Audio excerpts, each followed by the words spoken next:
Welcome back, guys, to Phoenix Wright Dual Destinies. We're in our first day of trial.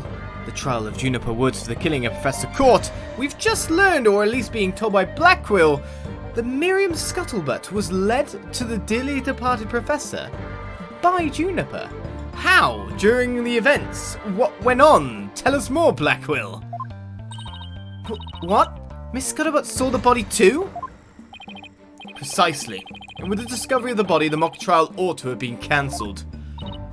Wait, so you didn't call the police? Nope, I kept it secret for my big scoop. You can't do that! I made her pay long and hard penance for her sin, did I not, my little box top? Compared to the work of the war correspondent, the sheer terror of that was... Ah! Jeez, I wonder what the Twisted Samurai did to her. Block her for the holes in her box? And spin her like a top while Detective Fulbright cackled in delight? That sounds more nauseating than scary. Enough jabbering. Witness, continue your testimony. Sure, Mr. Samurai. I'm ready to finish off that she-devil. I'm seeing, like, lots of weirdness with all these statements that are coming up. There's so many people that could have possibly murdered the person at this point in time. I snuck into Juniper's dressing room while everyone was in the lecture hall. Juniper changed into a stage costume. I asked her, "What are you doing?" And suddenly, she fled into the hallway, as if she wanted me to follow her. I followed her all the way to Prof Court's body. She led me right to it. I'm positive it was Juniper because she was wearing the costume that she had made. Hold it! The costume's the important part, then. Why did you withhold such key testimony? What's that supposed to mean? Athena, you haven't even started your cross-examination. I know, but her testimony points to her as being a potential suspect. Well, I don't think Prosecutor Blackquill is... No, wait. I bet he's already thought of that. The witness left the lecture hall to sneak into Miss Wood's room before the mock trial. That means she, too, could have moved the victim's body. The prosecution's claim no longer has any ground to stand on. Help! Now, no need to ruffle your own feathers so. When you squeak like a little brat, it agitates Taka. Do you want him to peck your eyes out? What the hell? No thanks! You listen here. The witness has a perfectly good alibi. Oh yeah, I do. Around the estimated time of death. I was at undercover reporter class. It's right near my home. Undercover reporter class? That sounds like that's a zero alibi. That's like the same alibi as saying, I was at home, all alone. The proverbial rug has been pulled from under you. The witness could not be the killer. A defense must look before leaping, or at least make sure the rug's secured to the floor. I try to warn you. No. Well, there ends cross-examination. Let's allow the witness to step down. Huh? No, wait a minute! The defense has no right to cross-examine the witness after that little spectacle. For whatever a man is sowing, this he will also reap. Why can't he say you reap what you sow? Very well. If the cross-examination is over, I suppose the witness may go home. Perhaps spend some time in a lovely box and recover from today's stressful events. Don't you worry about me, Your Honor. There's no rest for the wicked, or journalist either. My third eye is always eyeing a scoop. She's always eyeing a scoop. Well, back to the trenches. Bye-bye. Wait. No, wait, yeah. What? I was like, huh? Not so fast, Miss Scuttlebutt. Apollo? There's just one thing I'd like to ask. Did you take a picture of the victim's body? And if not, why not? Well, that is, no, I didn't take one. Well, that's strange. Why wouldn't you take a picture if you're always eyeing a scoop?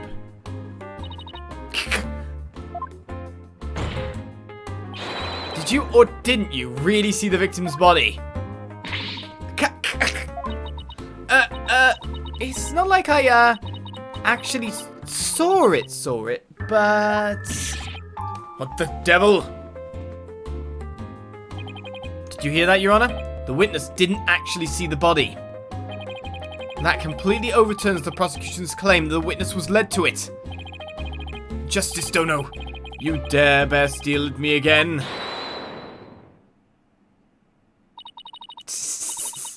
Nice try, boy wonder. So what if I didn't see the body? The fact remains that Juniper led me there. Feast your eyes on this! What exactly am I looking at here? There's a crucial moment forever frozen in time by my third eye. A photo clearly showing Juniper Woods! So we know we got a costume kind of thing going on here, but there's a very obvious difference from the start, which we should be able to notice straight away. The constellations that show up, they glow through the fabric. They should be able to see them in a picture, surely. So I think we know exactly what we're going for.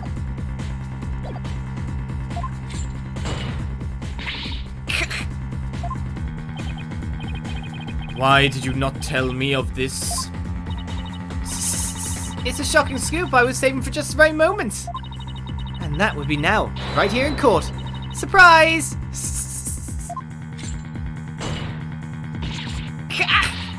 What did I do? What did I do? All journalists keep their scoop secret until the right moment. She's pretty brave hiding it from Blackwell like that. Or pretty stupid. Well, this is an unexpected turn. Athena, about this picture. See how it only shows the back of the subject? Ah, so then... Right. Who knows whether this photo shows Juniper in the first place? Objection! A completely irrelevant point. What is relevant here is... there was someone who did try to lead the witness to the body. Take a gander at this. The route by which the accused escaped. The witness pursued the accused this way after she fled the dressing room.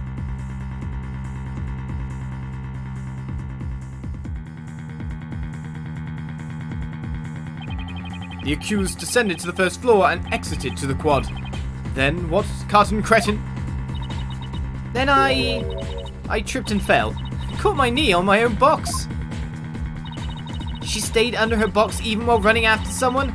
Sounds difficult. Recall that the body was already there, for Hugh O'Connor had already seen it.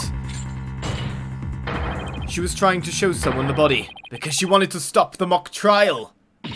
Huh? Hold it! But if the facts have changed, there's all the more reason to cross-examine the witness. A defense has a point there. Very well, you may proceed with your cross-examination. It seems Justice Dono has saved your pretty little hide, Missy. For now, at least. Phew. Guess I pulled that off somehow. Thanks, Apollo. You're a lifesaver. Incidentally, my compliments to the witness for her very fine box. It's primo cardboard, lovingly selected from among many. Tell another lie or hide another fact from me, and I shall put it to the torch. Please, anything but that! Isn't he like basically threatening murder in a courtroom right now as an already convicted prosecutor? I think it would be more eco-friendly to recycle it, but that's just me. That's where I thought it was going. Alright, Miss Cykes, you may cross-examine the witness. There's our judge, eco-friendly. He takes part of his beard when he shaves and gives it to people for extra hair, like me. Eco-friendly, obviously. Well, Scuttlebutt saw. Right, well, we've seen this testimony, but there's a little bit to go, so let's read through it again quickly. Because it's the stage costume that's the important point, so we're probably presenting that to one of these statements. So I don't necessarily need to press right now. I don't think so anyway. I snuck into Juniper's dressing room while everyone was in the lecture hall. Juniper had changed into a stage costume. I asked her, what are you doing? when suddenly she fled into the hallway as if she wanted me to follow her. I followed her all the way to Prof Court's body. She led me right to it. I'm positive it was Juniper because she was wearing the costume that she had made. It's going to be this statement because it's including the picture as well. I am going to press on one statement though. I want to know how you didn't get found out. Hold it! You said you snuck in, but why would you do something like that? An undercover reporter, of course. Because if I got a big scoop on Juniper, club membership would go through the roof. Right now, the newspaper club only has one member, me. The club's history once I'm gone. So, the famous Herald's brand recognition is a matter of life and death. Her means may be questionable, but her motive is surprisingly sound. Extra, extra! Students seeking the thrills and chills of expose journalism. Report to the club room. This has been a paid advertisement. Anyway, where was I? Huh? I never took Myriam for such a go-getter. Also, what's this? If you want to be a journalist, why are you in a study course for, you know, attorneys or law? I mean, I guess if you want to be a journalist of law, but it's kind of like a lot of the stuff that goes in the courtroom you're not even allowed to, like, report on, like in some places. You can't even take pictures, like in England. Right. Juniper changed into a stage costume. I asked her, what are you doing? No, we know what we're after. We're after the last statement. All of this is technically fluff, but tells us that she might have been following someone else entirely. Or staged the photo. I like that photo. That's going to be important evidence, though, isn't it? Did we get that photo, did we? No, we haven't yet, but it's got the bloody all right there. And the key and everything. So let's present the stage costume to this. I'm pretty certain Objection! we're dead on the money. Miss Scuttlebutt's sole basis for identifying our client as the figure in this photo is the fact that it shows someone in Miss Wood's stage costume. Well, it is Juniper's costume, so that must be Juniper in it. It's clear cut. No, that's where you're completely mistaken. What? This is a design drawing of our client's stage costume. Oh my, what a wonderful creation! The constellations are extraordinary. I'm glad you noticed, because those stars are precisely what's important here. In the drawing, there are constellations all over the outside of the costume. But there's not a single star on the costume in the photo. Oh, then that means, what exactly? Your Honor, there were no other blue costumes at the scene. Which leads me to believe that the figure in the photo was wearing our client's costume inside out. But why would Miss Woods make a mistake like that? Well, it's not really a matter of why, but rather who made the mistake of putting it on inside out. Wait, you're not suggesting... That's right. I'm glad you're catching on. The costume designer wouldn't put her own costume on inside out.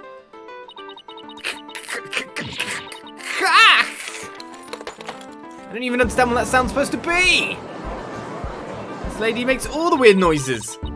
Sorry, Miss Scuttlebutt, but doesn't believing you had a scoop when you really didn't make you a failure as a reporter? What? Doesn't believing you had a scoop when you really didn't make you a failure as a reporter? Yeah, we need like a bit of punctuation here, I feel. Failure as a reporter? What the hell fell out then? Oh! You have a face. Ah! We saw it. Why, hello, Miss Scuttlebutt. So nice to meet the woman beneath the box. You didn't see nothing. Objection! Now, I would have you stop right there. Sykes, dunno. For it is the why of the matter upon which I would have this court focus. What do you mean? Miss Juniper Woods! Yes? What were you doing on the morning of the mock trial? I was in my dressing room, painting my costume in fluorescent paint. Fluorescent paint? My design drawing shows twinkling stars on the costume. I was going to make the costume shimmer like that by painting the inside fluorescent. What was that again? Fluoride? Did your costume have cavities? Not fluoride, Fluorescent, as in glowing. The paint will make it glow in the dark. Yes. So you applied that to the inside of the costume. And then? I let it dry for a while because I heard it takes a long time. So I put the costume on my mannequin inside out. Inside out? So then... This is a photograph of the inside-out costume taken in the dark. As you can see, there is a heavy layer of paint over the entire inside surface. If someone were to properly don this costume in this state, the wet paint would get all over their body. Why, yes, I believe it would. And I believe we have ourselves an interesting suspect. Indeed, ergo, the costume was worn the way it was, not by anyone's mistake. But because this was the way it was on the mannequin, inside out. Ah! The glowing costume photo has been added to the court record. Figures he would have a photo. Did we just fall into his trap? Yeah, I bet Blackwell had it all planned out. Still, I think we should give this photo a nice long look. Oh, please tell me you found something that doesn't add up. Check out the chest area. It kind of looks like a handprint to me. Hey, you're right! But Judy would know better than to touch it while the paint was still wet. Sound cutting out from my headset. Come on. I believe the term to describe your thought process is wishful thinking. After all, if master painters make mistakes, why not rank amateurs such as the accused? Objection! So basically, you're saying my claim requires evidence to back it up? Evidence? That shouldn't be a problem, right? After all, you've come this far? Just because I've come this far doesn't mean I've thought everything through, though. What? You mean you've just been bluffing? What did you expect me to do? I'm sick of losing to this guy! But you're right. There's only one thing left to do at this point. And that's to present some evidence. Pronto! A showdown, is it? I gladly accept. The fluorescent paint must have stuck to the hands of whoever touched the costume. And that paint should glow in dark places. So I just need to carefully check every last piece of evidence. This piece of evidence shows who touched the costume. Now, we got a picture of this not too long ago, didn't we? One that I found incredibly suspicious. There we go. Glowing yellow hands in darkness. But this paints you as a possible criminal. Take that! A school newspaper? Interesting. Take a look at the photo where the lights are dimmed and the spotlight is on Miss Woods. Observe Mr. Newman's hand in that photo as he stands at the prosecutor's bench. As you can see, it's glowing, just like Miss Woods' fluorescent paint. It is glowing. Quite brightly, I might add. But why would he put fluorescent paint on his hand for the mock trial, you may ask? The answer is he wouldn't. Not on purpose. It got there when he put the costume on. Oh! That means... what again?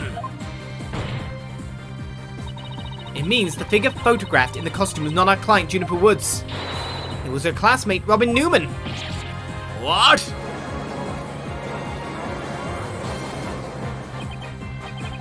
To think you were actually able to prove that. Well, you never know what's going to happen next. That's the thrill of the courtroom. So then... does that mean that Robin is our man? Well, that's certainly how it looks. Very well. Robin Newman it is. He is here in the gallery, I trust. Show yourself. I challenge you to a duel.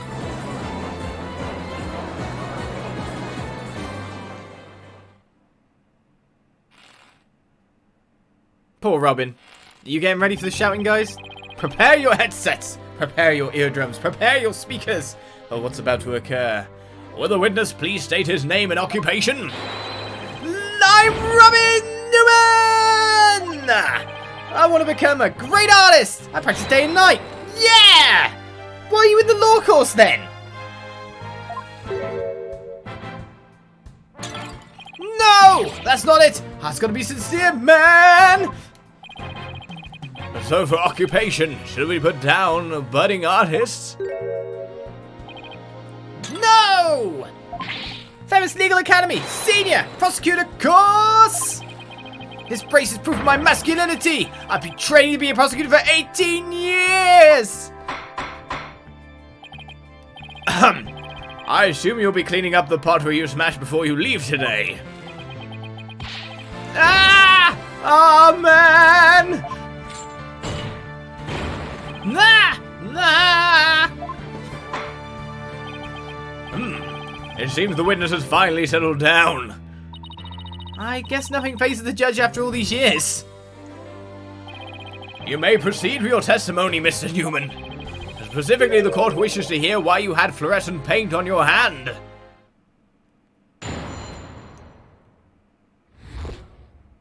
Why I touched the costume. Oh, I did see Juniper in a dressing room! But she wasn't there! When I walked by that frilly costume, I was like, whoa! The mannequin it was on, it was about to fall on me! I got that paint on me when I caught it. But I never put it on, that's just stupid! Hold it! We can object to everything now? Your Honor, I recommend a short therapy session for the witness. Well, Mr. Newman does seem particularly agitated, but... No! What?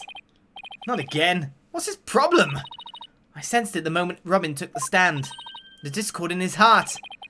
Do you think he might be hiding something? Well, definitely, not probably. You ready, Mr. Newman? Let's see what the Moon Matrix can do for you. Therapy time.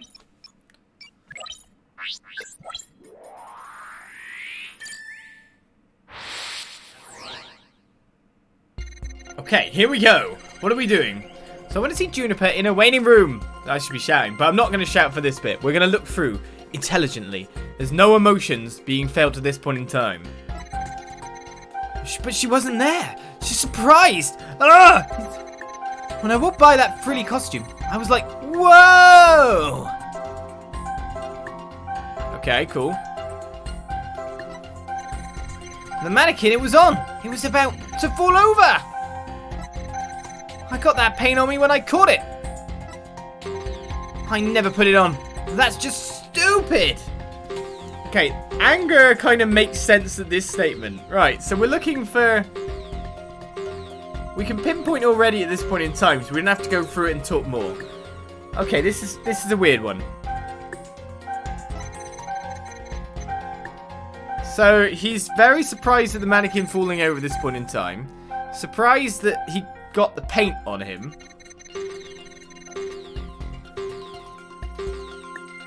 And angry that, like, about that suggestion.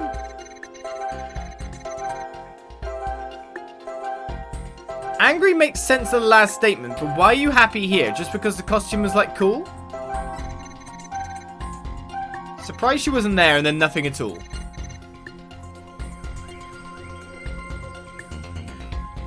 Is this Juniper's waiting room still?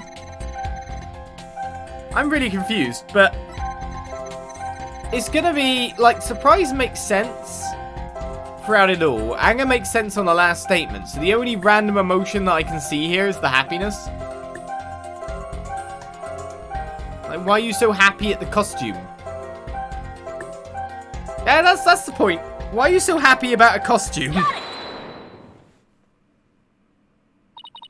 When you mentioned the stage costume, I sense a sudden powerful feeling of joy. Would you care to explain, Mr. Newman? Wait, what? Why would a frilly scarf thing and a long skirt make me feel like that? I don't know. But you seem awfully interested in that costume for some reason. You didn't happen to put it on, did you? Like I'd be into that kind of thing. I'm a dude. I'm into braces, not dresses. Mr. Newman has protested way too much and hammed up being a man as it's the only defining characteristic since we've met him. This isn't right. Phoenix Wright games don't make things this blatant without it being like It's like, this is my personality. This is my character. Something's really up here. And I think it might be a bit of a turn things on head situation. It's just too laid it on way too thick. Dude, I'm in braces, not dresses. Dudes aren't in braces, though. You don't think Robin likes girls' clothes, do you? Oh, come on, isn't it obvious? You enjoy this a bit too much, Athena. No way, man! The mannequin came falling towards me, so I stuck out my hand to stop it. End of story! That's a new piece of information. Time to run an update.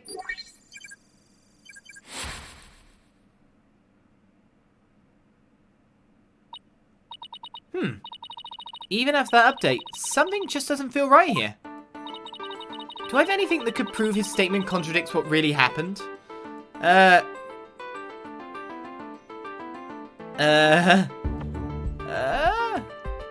it'd be something either like this.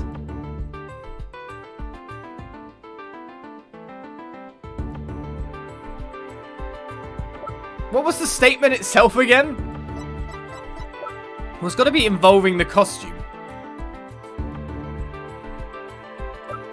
Well, let's use the photo. We just got given it. It is directly the photo. It would have been wet paint as well. Take that! I think. I'm really confused. I actually don't know. But I'm right. You said the mannequin came falling towards you, so you stuck your hands out to stop it. If so, then the fingers of your hands would have been pointing outward like this. But that's not what the handprints show. Oh god, I didn't even look at the photo. In fact, this looks more just like your thumbs and the base of your palms. As if you were pulling it across you. I didn't even look at the photo, I should have looked deeper. Oh my god. Well, that lucked out, but yeah, it's like you've got your hands across you. And you're pulling the shawl around you. Ah. Well, okay, whatever. We knew that it was going to be around that kind of like line. Why in the world will I leave such weird handprints? You know why. You left them when you went to adjust the scarf after putting it on. Just like the model in this drawing. Okay, not across, just next to side by side. Why am I thinking across, like pulling it that way? Oops, whoops. Whoa! Why don't you just admit it, Mr. Newman? You did put the stage costume on, didn't you? And you really do like frilly clothes, don't you? Fine, I admit to putting the costume on. But I don't like girly clothes, man! Noise level dropped by 10% only. Yes, new information to plug in. Time for another update. Right, I snuck in knowing the costume was in there. So you deliberately came for the costume now, is what you're saying. That's completely different. My heart was pounding, even though I'm a guy. Okay. We know why you were happy and why you were surprised at this kind of statement. Why are you sad now? Then I saw it. It was even more amazing than I'd imagined. I was like, whoa. I'm a guy, but I got all excited. Again. Guy sadness. Guy sadness. It's true. I did put on girly clothes. Again, this is the guy kind of thing, right? But sadness again. He's sad about putting girls' clothes on. It was strictly for artistic purposes. Anger at the end. That's kind of deflection. That's that kind of anger, isn't it? It's deflection. I was like, whoa, I'm a guy, but I got all excited. Why are you sad about that, though? It's like you not coming to terms with something. I'm gonna go with sadness, but which statement? Oh, if at first we don't succeed. There, another emotion that doesn't fit. So what? You're really starting to get on my nerves, man! Mr. Newman, you got excited when you put the costume on. But you also felt sad. Who cares if I felt sad? It's no big deal! Okay, Mr. Newman, out with it. Why did you feel sad? Well, we're going to quiz him on this further next episode. But I think you might know where we may be going with this just a fair bit. Why thou doth protest too much? Why doth thou lay it on so thick? Join me next time for Dual Destinies to find out. Bye-bye.